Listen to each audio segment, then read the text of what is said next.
The humble and honorable man rejects the way of the culture of death and seeks to find the right way.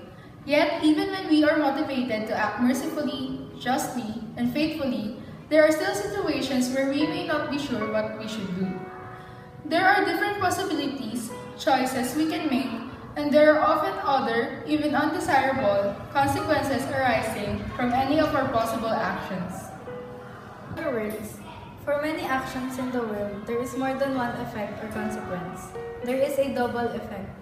This is not really as complicated as it might appear, and the process of considering those other consequences is something that is done all the time, even by children. Children may consider, if I steal up this candy, I will be able to eat and enjoy it. Yet, if I get caught, I will be punished. They will then choose whether to steal the candy or not. In many cases, we can get right to the heart of matter by using moral imperative, do good, avoid evil. In those cases, we already know what is act moral. The law of double effect should only be used when it is unclear what is really good to do and what is wrong to do. The principle of double effect is a set of ethical criteria which Christian philosophers and some others have advocated for evaluating the permissibility of acting when one's otherwise legitimate act, for example, relieving a terminally ill patient's pain, may also cause an effect and one would otherwise be obliged to avoid, sedation and slightly shorten death. The first known example of the double effect reasoning is Thomas Aquinas' treatment of homicidal self-defense in his work Summa Theologica. The principle that we follow is to pursue and do good, and avoid that which is evil or bad. The principle of double effect is an ethical formula that enables someone to evaluate the moral dimensions of complicated moral issues that may involve consequences or side effects, which are positive and negative, good and bad. This principle may be employed when one is considering an action that is morally good, yet the action involves one or more unintended bad consequences. Because these consequences are side effects and not directly good, the choice that brings them about is morally acceptable. Criteria states that an action having foreseen harmful effects practically inseparable from the good effects is justifiable if the following are true. The nature of the act is itself good or at least morally neutral.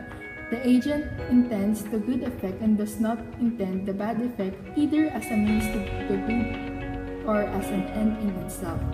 The good effect outweighs the bad effect in circumstances sufficiently grave to justify causing the bad effect, and the agent exercises due diligence to minimize the harm. Briefly, the first part of the principle of double effect reminds us that the moral imperative must be followed. Do good and avoid evil. The second and third parts again remind us of the moral imperative with regard to the effect of our action. We can't willingly intend that a harmful effect occur and we must not achieve our goal, which is the good, by doing something we know to be wrong. These doctrines say that if doing something morally good has a morally bad side effect, it's ethically okay to do it providing the bad side effect wasn't intended. This is true even if we foresaw that a bad effect would probably happen. There are some situations that involve the principle of double effects. Euthanasia. Although euthanasia is illegal in the UK, doctors are allowed to administer potentially lethal doses of pain-killing drugs to relieve suffering, provided they do not primarily intend to kill the patient. This is known as the doctrine of double effect. BBC News, November 2000. In case of euthanasia, it is used to justify the case where a doctor gives drugs to a patient to relieve distressing symptoms even though he knows doing this may shorten the patient's life.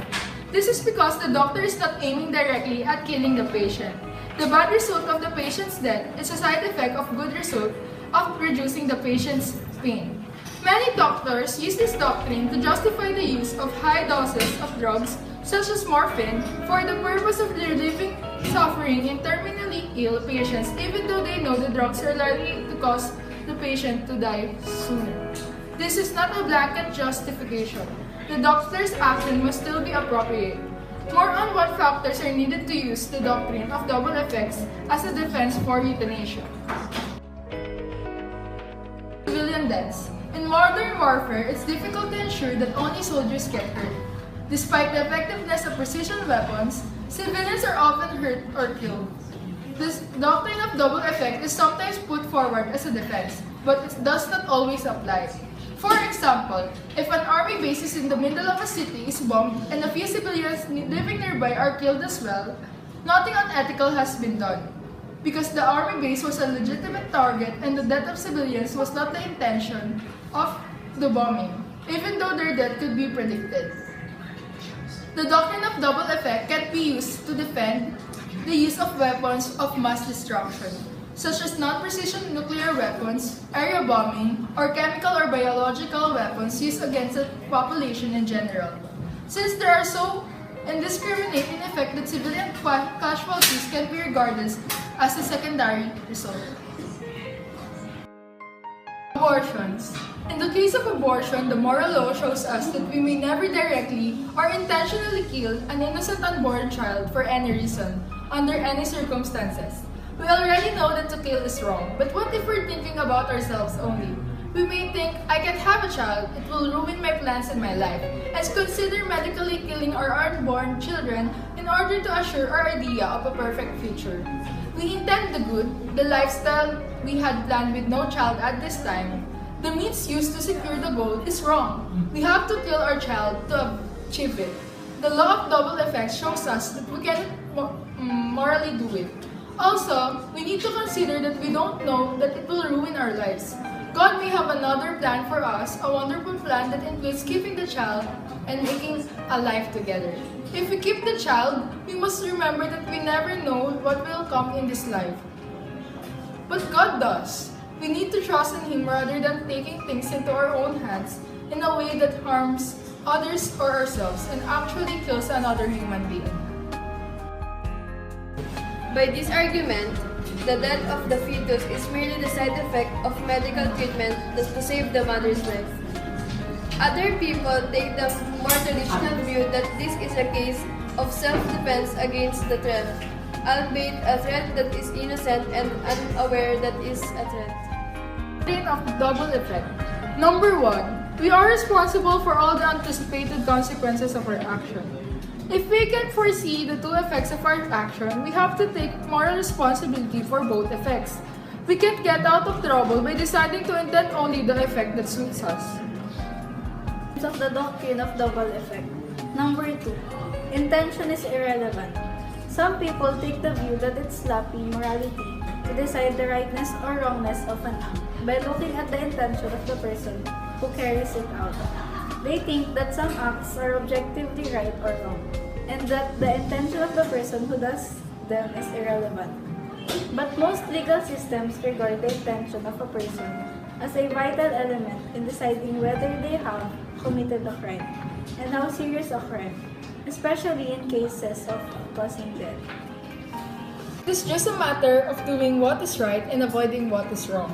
If your intention is good and for the benefit of yourself or others, the act will be still morally wrong if the process is bad. One example of this is stealing so that your family will have something to eat. In this video, we have explained situations which can be morally permitted and morally forbidden. The principles of double effects helps us to decide better in our future actions.